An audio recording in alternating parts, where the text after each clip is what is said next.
Don't worry, you've got this. This class will cover everything you need to know. It's hard to latch a crying baby, so let's work to calm baby down first and then latch them.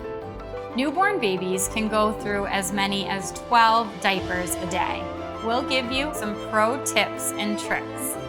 Swaddles are great to help provide safety and security in that womb-like atmosphere that your little one is used to.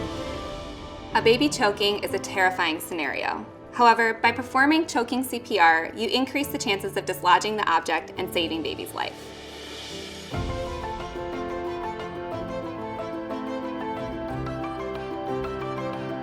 We all want to give our babies the best start possible. Now let's get started.